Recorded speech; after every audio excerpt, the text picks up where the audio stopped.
Everybody Hates Rand is a Wheel of Time podcast that will contain spoilers for all 14 books. So if you're anti-spoiler, stop this, read all 14 books, and come back. We'll be here, waiting. Our title is a joke and is meant to be taken as such. Everybody in this context refers to us and our cats. You are free to feel however you want about Rand. He's a fictional character. Please don't DM us. The world is a mess, Dark One stretching out his hand. The dragon's reborn, the fire's been fanned, but everybody hates Rand. Everybody hates Rand. Everybody hates Rand. Oh, crack it. Ed, Smash it. Way too far away from the microphone. Ed. Oh, he wants to sniff that Cherry Coke Zero. Vanilla. But Cherry Coke, I was like, what's that beige stripe at the top? Cherry vanilla. Represents Coke vanilla. Zero. I think it's tasty. Yeah, I mean. My brother Perry always has that at his house. Oh, yeah. Because they really like it. And because the water in Washington is ass. So just thinking about that as I'm about to So go there everyone this up weekend. there is living off diet soda. They better be, because, boy, this shit from the tap, bleh, is real gnarly. Yeah, I don't think I've ever had tap water there because you've scared me so bad about it. But I just get it from Perry and Melissa's fridge filter, or I buy a bottle of water. I sincerely believe that my dislike of water as a beverage comes from Washington. No, I feel that. And from being in my grandparents' house where there was nothing to drink unless there was some sort of family gathering, in which case there would be black cherry soda. Yum. Which slaps. Or milk. Ew. I know, Not disgusting. yum. Which is fine when you're 8, but... Yeah, when you're supposed to be drinking milk for your bones or whatever. Milk, yeah, I don't believe in milk anymore. I know I should. That's okay if you've got a vitamin that has calcium in it. Mr. Crackly Bones. I've got a vitamin? I mean, if you have a like a multivitamin that has calcium in it, you should be fine. Or you can take Tums. Tums? Yeah, Tums are, according to my mom, a pretty good source of calcium. Just like one a day? I think 2 a day. Wow, I love Tums. I eat them like candy. Like the chalky ones? You're a fucking maniac. Get out of my house. The chalk ones make me want to vomit every time I eat them.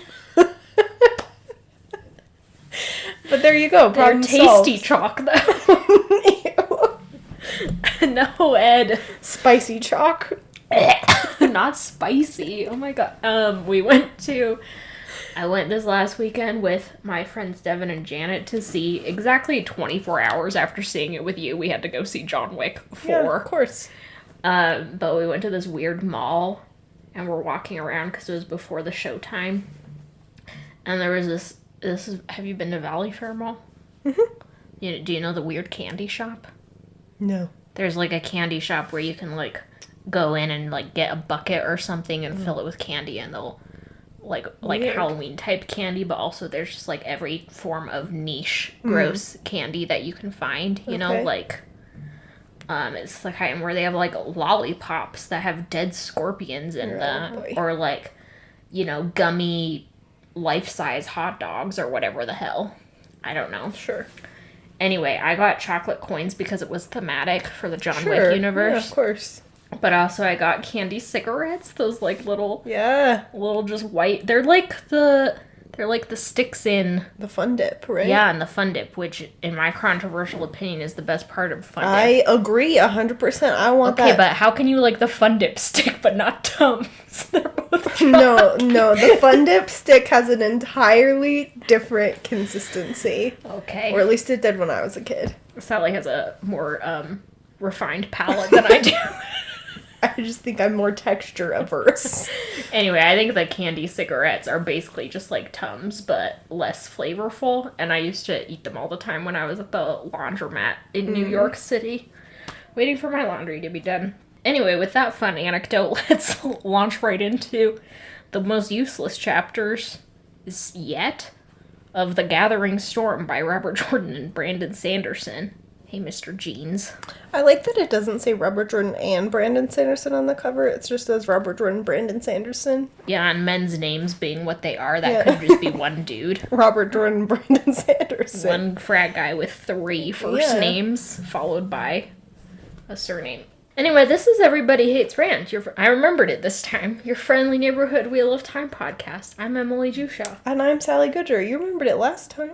I think... It was just late into the game. I think it was late, and I was sort of in a manic episode at the same time. That's okay. Speaking of manic episodes... Just kidding, I don't think anyone's having a manic episode in this one. Gaywen's having a sort of mental breakdown. Gaywen's having a depressive episode, I guess. There are technically 4 points of view in these 3 chapters, so sticking with our Brandon Sanderson multi-points of view, switching a lot, which I would argue at this point, perhaps including the last couple points of view we had, there might be an oversaturation of points of view. Yeah. We don't really need any of these from Avienda, Gaywen, or Rand or Cadsuan. We're not getting very much important information from any of them that we couldn't be related in dialogue or anything else. Yeah. As we referenced last time, these points of view are extremely introspective in a way that, again, we're just getting information that could be communicated via dialogue with other characters or in, like, much reduced inner monologues. Like, Avienda is thinking for, like, 5 pages about her dumb problems. Yeah. Avienda's chapter is really weird. Yeah, but to get into the plot, I guess, what there is, Avienda is with our usual group of Aes Sedai, Ruark and all the classic wise ones, Amis, classic TM wise ones, Amis, Bear, and Melaine, who we're told is just starting to show her pregnancy, which is just so funny to me because I feel like Melaine has been pregnant for 9 books. Yeah, and it's like, is that only 3 or 4 months of wheelie time? Melaine has been pregnant longer than Elaine, so, like, significantly longer than Elaine. Yeah. So, again, that's just a fun reminder that Elaine is exactly 3 days pregnant. And acting as though she's 8 months pregnant. Just making it everyone else's problem. But this group has left Camelin, which is where they were last, I think, and are on their way per Rand's orders to Eridomon. They're a couple days out from Rand's manor house or whatever. Avienda's like, we could have traveled there, but why would we when it's just a few days travel on foot? And I'm like, so you don't have to travel a few days on foot. Yeah. It's pretty self-explanatory there. It saves time, it saves energy. She makes this some, like, weird point of, like, ale pride that she's like, we could just run there really fast. And I'm like, or you could teleport there immediately. We teleport there even faster. Yeah, I don't understand. I know, they're so so whack. I'm like, is she just, like, proud of the fact that they're getting in their, like, cardio for those few days? It's like, guys, you can just chill out. You can just teleport. Everyone can teleport, Yeah, everyone knows about teleportation except Gaywen at this point. Except Gaywen and the Shanshin. But that will soon change. Avienda's with some people scouting as they're just, like, seeing this random band of Eridomani refugees. And Avienda's like, wow, I feel sad for these people. How weird and odd. I've never feel sad for hungry, homeless people. That's so against my culture, my beliefs, my personality. And I'm like, are you evil, Avienda? Yeah, Avienda has never experienced. This is the first time she's ever experienced empathy in her life. Empathy? Have you ever heard of it? It's called empathy. It's called dusty empathy. Old fuck. That's my really bad Manchester accent, you guys. That's really good. Yeah, Avienda's like, Elaine must have taught me how to feel empathy. And I'm like, Elaine? Elaine? Elaine Trican taught you to feel empathy. Elaine also doesn't feel empathy. Elaine feels pity. Yeah, for Elaine is other like, people who are not rich. Well, to be fair, Avienda also just says she feels pity, so... Yeah, you're right, it's not even empathy. She probably did definitely learn that from Elaine. She manages to be like, I feel so much pity for these sad refugees, while at the same time being like, what idiots. They don't even know they're being watched. How could they not care? And I'm like, maybe starvation is more on their mind than whether they're being watched by a random group of militaristic people who are not going to step in to help them in any meaningful way. Yeah, and throughout the chapter, she's like, everyone in the wetlands is so stupid, and that's why when war ravages their country, they're unable to, just keep on going. And it's like, damn. Okay. How heartless can you be? Yeah, like, on her shit list is just the general concept of cities. Yeah. There's, like, a lot of random stuff here that is clearly Brandon Sanderson's attempt to capture the usual Robert Jordan thing of overemphasizing cultural differences. Sure. In order to be like, here's my diverse point of view character. Yeah. Yeah. But the way Brandon Sanderson goes about it is by eliminating 100% of Avienda's character growth in this regard. Yeah. Like, it's just her waxing on and on about, like, wetlanders are stupid except for Elaine. Okay. And I'm like, if that is all Avienda has learned in the last 12 books, then I would like Avienda to die. Like, kill her off. Yeah, like, she's just not being pulling her mean. weight. And I'm just like, Avienda's never been, like, the nicest character, but she also hasn't been just, like, a total raging dickhead. Yeah, she's meant to be sort of a himbo, Yeah, good for her. Jock energy. Yeah, just jock energy. Just sort of angry and irritable. Yeah. And now she's just like... I'm a mean girl. I'm a mean girl. I don't think my father, the Mr. Toaster... Does Avienda even have parents? We've asked this question before. No idea. The Wise Ones... Avienda's ongoing trial, and this is what's going to be happening with Gawain, too, and the Cat Swan point of view is Brandon Sanderson is trying to set up these characters' arcs throughout this book. Character arcs are not something Robert Jordan really believes in, so on the one hand, that's sort of refreshing. I almost made Sally do a spit take. That was a really piping hot commentary. He'll be like, here's Perrin at the beginning of this book, here's Perrin, he's regressed at the end of this book. Nothing's happened. Nothing's changed. Mossima's still here. So, like, while on one hand that's refreshing, on the other hand it's a little heavy-handed. Sure. Like, we don't need every character to have a point of view just setting up their character arc, which is what's going on here. Yeah. Like, this chapter pretty much exists to be like, the Ale are on their way to Rand. We know that already. Don't need to have another point of view about it.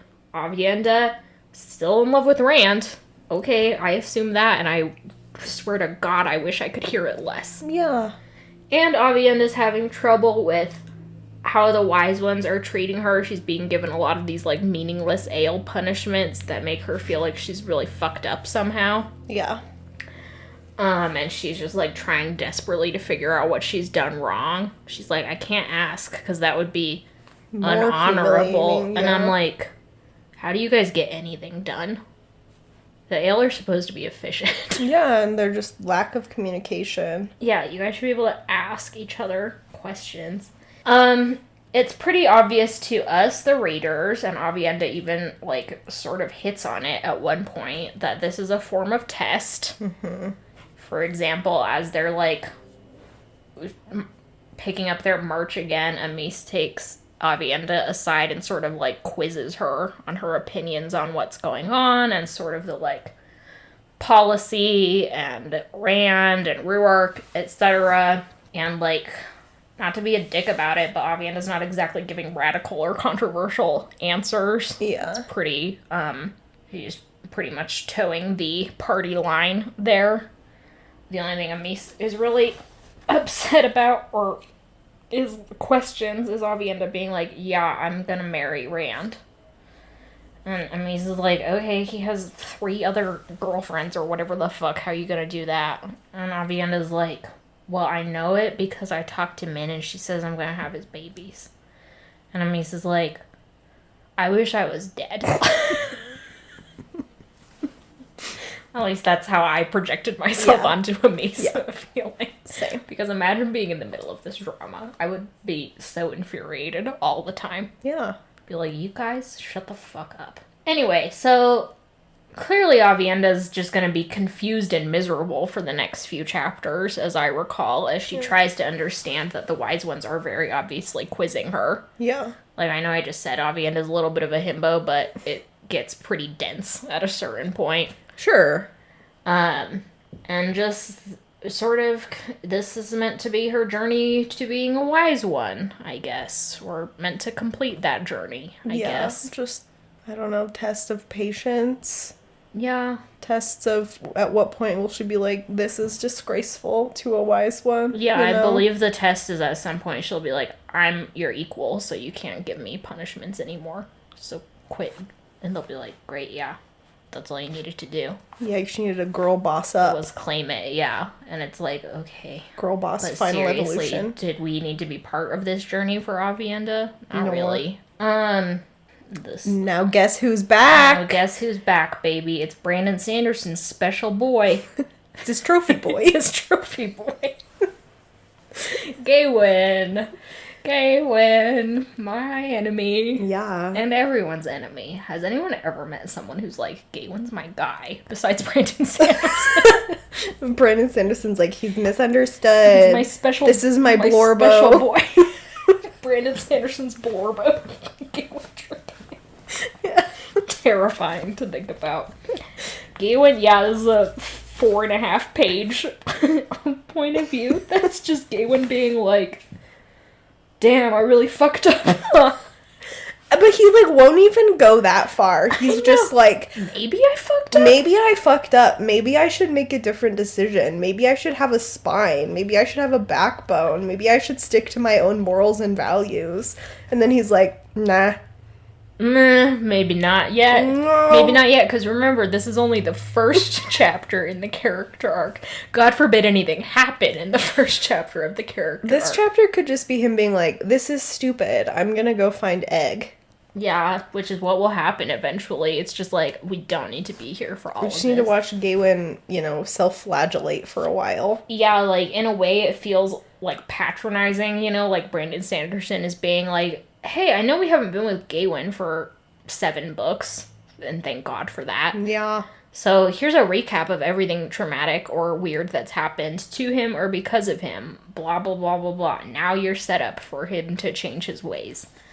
And I'm like, okay, maybe that's, like, theoretically good, but, I just refuse to believe you couldn't have integrated that with the chapter in which he actually started doing shit, making moves. Decision. Pretty annoying. What Gawain is doing is he's with the younglings, which is just like 300 young guys, and they're sort of mounting guerrilla warfare against the rebel Aes Sedai army, which is Gareth Bryn's army. There's only 300 of them, though, and Gawain is no Matt Cathon, so they're not exactly making an impact. They're just sort of running around in the dark with Gareth Bryn, like, swatting them like mosquitoes. Yeah. And Gawain being like, I don't feel very good about this. Gawain also is like, it really just feels like Aleda's trying to get rid of us. And I'm like... Yeah.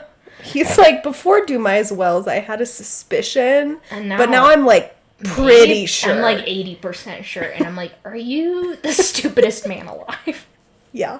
It really seems like that. Yeah, it is pretty obvious. We're, like, reminded for, like, the first time since it happened that Gawain had this extremely traumatic experience in the White Tower schism where he killed a couple of, like, the warder trainers. Yeah. Gawain has basically not alluded to this at all in the last few books, and I'd like to give the authors the benefit of the doubt here and be like, that's a sign of his trauma. Sure. But the way it's just brought up so casually here is kind of like not representative of that, I think. It's just Gawain kind of being like, well, here on the list of things that I'm not happy about are these guys I murdered. my teachers, you know? My teachers. Yeah, even in the chapter, if I'm recalling correctly, it kind of tries to point to that, where he's just like, I just haven't thought about this in a really long time. Yeah. For some reason. He's like, why now after so long? Then it answers his own question. He suspected his sense of guilt had to do with facing Bren, his first and most influential instructor in the arts of war. Sun Tzu. Which is just sort of going back to what we were talking about mediation in the last bit. Here we have Gawain asking a question, like an introspective question about himself, and the reader is not being asked to do any work. Yeah. Regarding that, or to make any of our own assumptions, or to read into the text in any way. We're just immediately being given the answer. Mm-hmm. Or the answer that we're supposed to assume, which is that, oh, here's a parallel between these two things. Yeah, so these two experiences. It's really talking down to us, in a way. Yeah, this is what we were talking about last episode, about the ways mediation can cross into being patronizing and ineffective. Yeah. So we get a lot of that with Gawain, unfortunately. Well, he's a patronizing character, so maybe it's on purpose. So maybe it fits. Anyway, he's like, well, I just, why am I even still here? Like, my loyalty is to Elaine and Egg. And then he's like, well, Elaine and Egg are just accepted, so they don't have any choice in the matter. And then for the first time, he's like, maybe Egg has agency. Which is a desperate attempt, I imagine, by Brandon Sanderson to resuscitate his character. To be like, oh, he is dead in the water. Be like, dude, you gotta admit, like, maybe your sister and your girlfriend, like, are capable of making decisions. Like, you know. I know Gawain's coming at this with, like, he is seemingly the only character. This is the one Gawain redemption moment. Gawain's, like, the only character in this entire series who seems to understand that Swan Sanche asking these 3 random girls to hunt down the Black Aja was wrong and child abuse. Yeah. Or maybe not child abuse, since they weren't necessarily children at that point, but deeply exploitative. Yes. And so, like, that's to Gawain's credit, but Gawain has not, from that moment, been like, okay, that was a situation in which they were being exploited. Can I accept that there are other situations that they might be in? Yeah. And or that the circumstances might have changed. Yeah. So yeah, for the first time now, Gawain's like, well, they're on the other side, so maybe that's where I should be. Gawain asks his, like, lieutenant, Rajar, he's like, are we fucking up? And Rajar's like, well, we can't question the Aes Sedai. And Gawain says, none of the other younglings seem to be plagued with these questions. To them, the world was much simpler. Which just feels like Gawain being like, every one of these guys is just stupid. Yeah. And a peasant. Yeah. I'm the only one born to privilege and therefore to a higher understanding of the world. Yeah. Which will especially hit wrong because you would hope that Gawain's arc here would be like, bring all the younglings, convert the younglings, take some fucking responsibility for these guys you've been leading. And I'm sorry to spoil it for you guys, but no, he just leaves them. I know. He didn't even think about it, like, tactically, like, hey, 300 people is a not insignificant amount of people to bring to another side of the war. I think he'll, like, quibble about it later and be like, it's just not logistically possible, but, like, Brandon and Robert, you're the authors. You can make it logistically possible. You can make it happen. Gawain sneaks into the camp. Hey, Egg, how do I get all these people across? She's like, check out this nifty tool I've learned. Egg is in the White Tower. Some other person. Hey, Swan Sanche, whom I hate. Oops, I hate. And Swan's like, bing, bang, boom. I've got 300. Bing, bling, boom. I've got 300 frat boys in my army now. Yeah. Via who are deeply teleportation. Brainwashed and fucked up because they were at Dumai's well. It's just like, yeah, Gawain, maybe if you were such, like, a leader or whatever, you would actually commit yourself to leading these people, but instead you're just like, I have to make decisions for me. Okay. Like, oh. Selfish. I'm like, okay, at book 12? In book 12? Whatever happened to character growth? Little piss baby? Yeah. And you will be? Ugh. Forever? Because you've stagnated? Yeah. Whatever. There's also this metaphor that Brandon Sanderson is shoving like a circle into a square box. Or a square into a circle box. Where Gawain's like, I can't even see the star. Oh, yeah? There's nothing to guide him, you guys. Yeah. He doesn't have a sense of purpose or ambition, you guys. Star, isn't there that a Jean Valjean song? Or no, it's Javert. Does a song about the stars right before he jumps off a bridge? Maybe. Gaywen's just having his Javert era. My Javert era. Javerta. Shut up. What was that YouTube video we watched? It was like a video essay about musicals or whatever, and it just kept showing that scene from the movie where Russell Crowe commits suicide, and we just see him go thunk up the dam. I don't know. It's probably Lindsay Ellis. Oh, God. It's so funny. Okay, Gaywen's in his Javert. Rand, meanwhile, is walking around. He's going to the traveling ground to meet up with the sea folk who are now like the representatives, which in this case is Hareen, who's been chosen as the sort of ambassador, which I believe was covered in Hareen's last point of view. Yeah. But she's now returning. On his way, Rand has like a passing thought of Matt and is like, oh, I've accepted that I'm seeing visions of these people, of Matt and Perrin. He's like, hopefully Matt will return soon. He would need Matt and his tactical skills at Shale Gul, which is the first time Rand has ever admitted that Matt has a necessary skill set. Which is pretty funny, but also, like, Rand, you could have made more of an effort to, like, find Matt and Perrin. Yeah, or, you could have just not sent Matt on the dumbest errand in human history. Yeah, or, like, you could have sent him with an Asha'man. I wish Matt had an Asha'man with him the entire time. Me too. I know the timelines don't match up, because Matt got sent away before the Asha'man, like, became part of Rand's entourage.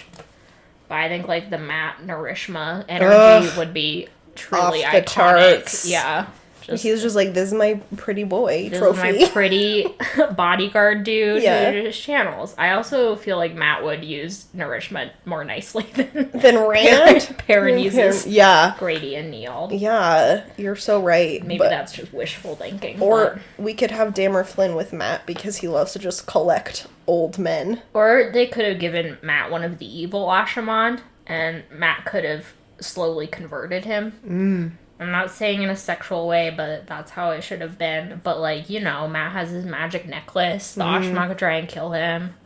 Might not work because of the necklace. And Matt could be like, too late, bitch. Now you have to work with me. Yeah, we're in blackmail. This together. Yeah, or something. I don't know. There really is a lot of possibilities. There's so much that could happen. But I guess Matt couldn't have access to channeling because that would have eliminated the need for 80% of his plot. Yeah. So, sadly enough. Anyway, Rand gets a messenger from Tyr who's like, hey, Darlin wants to know what the fuck's going on. You told him to start getting an army like 3 weeks ago, and he's got it. And Rand's like, well, tell him to keep building his army. And it's like, okay, well, armies, like, need to do something at some point, right? Or they, like, literally descend into lawlessness. That's, like, a number one maneuver of armies after attack. It is descend into alcoholism and lawlessness. Yeah. But whatever, Rand. Rand's also really fucking rude to Darlin, where he's like, can nobody follow simple orders? Mm-hmm. It's like, well, you sent the king of Tyr to Eridomon. So I understand why he's confused. A little confused. Like, dude. Rand and Hareen meet. Rand's like, where are the ships with all the grain promised? And Hareen's like, I don't know how to tell you that, like, it takes a while for things to go from point A to point B. I can't put boats through a gateway. Like, what the fuck do you want? Yeah. You also sent us through enemy waters. Like, she's like, maybe mind your... This is the one time when Hareen's rude, where I'm like, go Hareen. Yeah, she's just like, fucking mind your own business. Like, my business is shipping, and you clearly know jack shit about it, so back the fuck off. And Rand's like, oh, my bad. You're right, that was mean of me. They have a little chat. Then he's like, Hareen, what happens to dudes who can channel? She's like, you can't know that. For whatever reason, and so they make a bargain that eventually at some point he'll have to answer a question of hers, which will probably come back to haunt him, but I don't remember.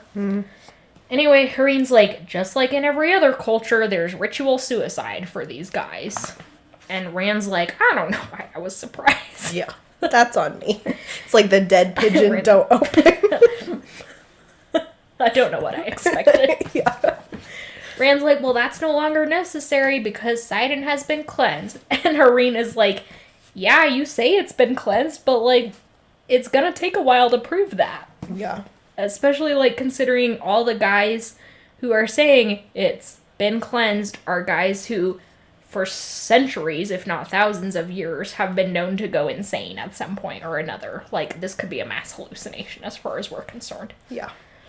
Rand's all pissed off about that.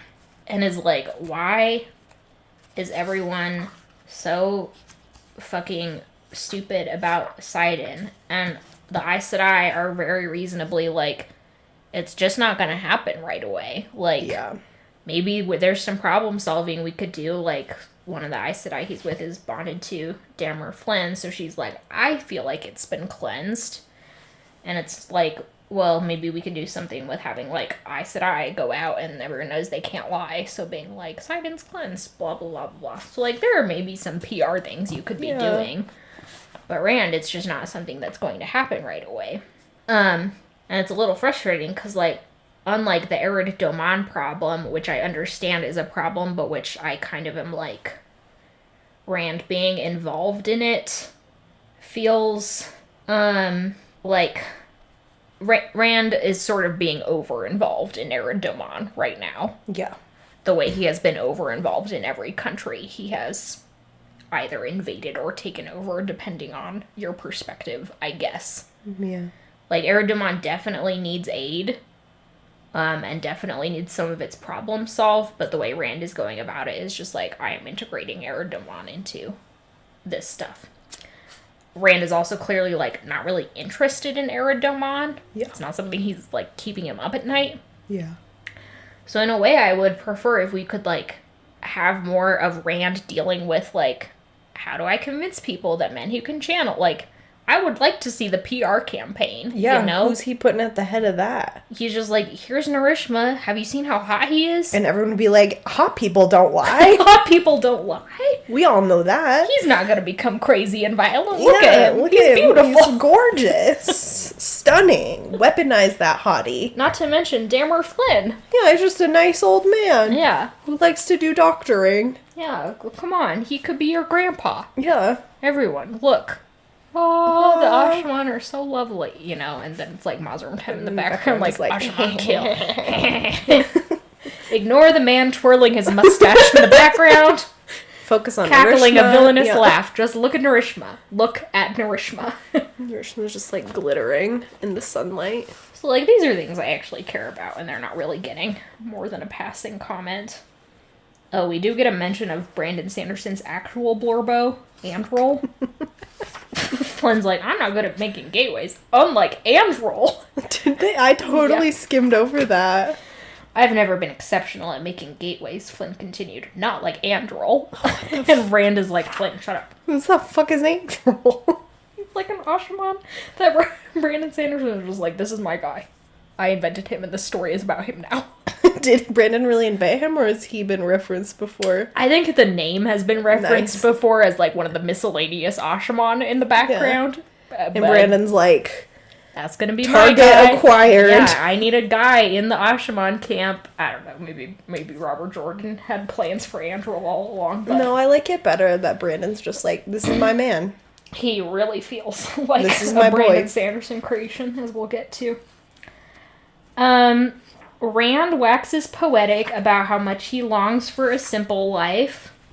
This is unbelievable, not because I don't believe Rand wouldn't long for that. Like, that's very much the self-pitying sort of shenanigans that Rand gets up to. But generally in the privacy of his own head. Yeah. Like, I just simply do not believe Rand would be like, here's a sad thing about me in front of Aes Sedai. Yeah. Who he hates and mistrusts. Yeah. Like, he's not gonna be like, wow, my depression is getting really bad lately in front of Cadsuan, you know? Yeah. Yeah. Totally. Yeah. So, yeah, like, there's an example of introspection that should be introspection instead of dialogue. We're getting those two things flip-flopped, mixed up quite a bit. Yeah. Finally, we get to Cadsuan, who is sitting in on an interrogation session of Semiraj, who's, like, being hung upside down. And that's the only thing being done to affect her physically. It's not great. Yeah, I do believe that technically counts as harm. Yeah, what I was about to say, like, Cadsuan's like, Rand says we cannot torture or harm her. And I'm like, so hanging her upside down for extended period of time just is, like, gray area in that matter. Yeah, like, that's bad, you know? Yeah, it's very uncomfortable. Yeah, I believe it causes brain damage after a certain point. So, whatever, though. This is in a world where, like, this is a fantasy world where people can just, like, get knocked on the head and they're out for the count, but they'll be fine tomorrow. Yeah, they'll be fine. You know? No major concussion. Head injuries are nothing in fantasy The head worlds. cannot be injured. Anyway, Semiraj is responding to all of these questionings by just being like, let me concoct the most horrifying thing you've ever heard about things that I could do to you, and thereby just intimidating the Aes Sedai who are questioning her.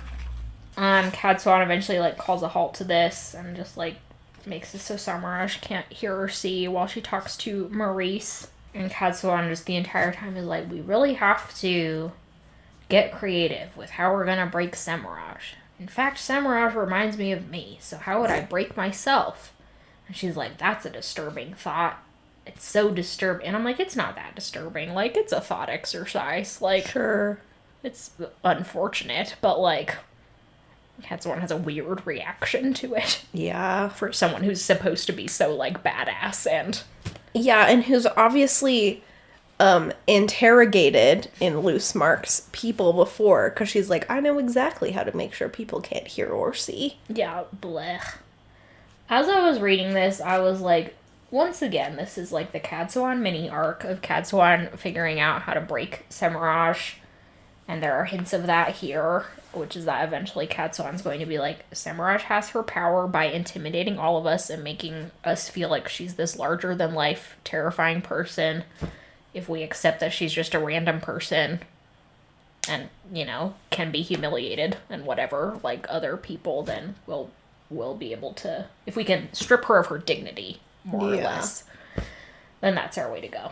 As I was reading this, though, I was thinking about how, like, Cadsuan's like, we can't just get rid of Semiraj because she knows all this stuff about the Age of Legends. And I was like, where have I heard that argument before? Oh, right, with Moghedien, who immediately broke under under captivity. Just immediately was like, I'll tell you whatever the fuck what do you want? What do you want to know? Yeah, sure, whatever. And then I was like, why isn't Nynaeve involved in this? Yeah. It would be so hilarious if everyone's, like, quaking in their boots in front of Semiraj, and Nynaeve walks in and is like, listen up, doofus.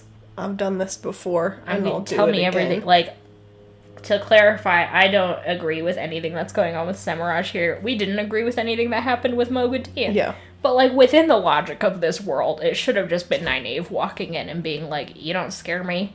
I'm more powerful than you. Yeah. I know it. You know it. So, tell me what the fuck I want to know. You know? Yeah. I just feel like that would have actually been, like, an interesting culmination of what was otherwise a completely useless arc with Moghedien. Yeah. Is for Nynaeve to just be like, okay, but now I'm capable of rendering the Forsaken absolutely useless because I just don't give a shit about them. Yeah. I think it would be very, not that I approve of the whole, I'm going to hold the human being captive, but it would have been very cool and sexy for Nynaeve to just be like, the Forsaken don't scare me anymore. I've beaten Moghedien like 6 times. Yeah, on like 6 separate occasions. Yeah. So, come on. Yeah. You don't scare me, Sabraj. And again, that would have been, like, character growth from a character whose growth I actually care about, unlike Cad Swan. Like Cad Swan. I don't need to hear Cad Swan realize that she has an inflated sense of self. Yeah. I'm like, whoa, Cad Swan. Oh. Figure that one out all on your own. I'm so glad you got there eventually. Ugh. Anyway, those are those chapters. We did it. We're through chapter 5, baby. Yeah. I don't know what's next, except there are 2 worlds in the next chapter. Get finally some good fucking food. Some content. But, so it goes with the Gathering Storm. Such is life. Do you have anything to ask? Such is life. As they say in John Wick 4. They say in John Wick 4. I don't think so. Okay. Thanks everyone for listening. Thanks to Glenna McKenzie for our theme song. Thanks to our patrons on Patreon and our followers on social media. Yeah, and just to bump our Patreon a little bit, we're currently starting a We Don't Watch Outlander read of Howl's Moving Castle. Mm-hmm. And watching of the movie, so if that interests you, hearing what we think about that. It's a great quality fantasy book. Yeah, pop over to the Patreon. Yep. Yeah, do you have a sign off? Oh.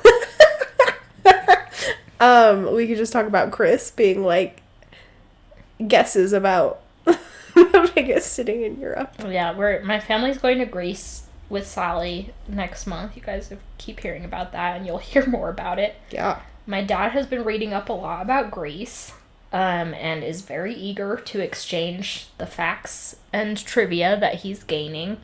So last Saturday, he was, like, quizzing us. He's like, what's the largest city in Europe? Sally was like, Istanbul. Emily was like, Istanbul. I just texted it. I was like, it's probably one of the cities we're visiting. Sally said Istanbul. And I said, if Sally wins, you have to Venmo her $5. Sally did win, so he Venmo'd her $6. Yeah, $6, 20% tip, baby.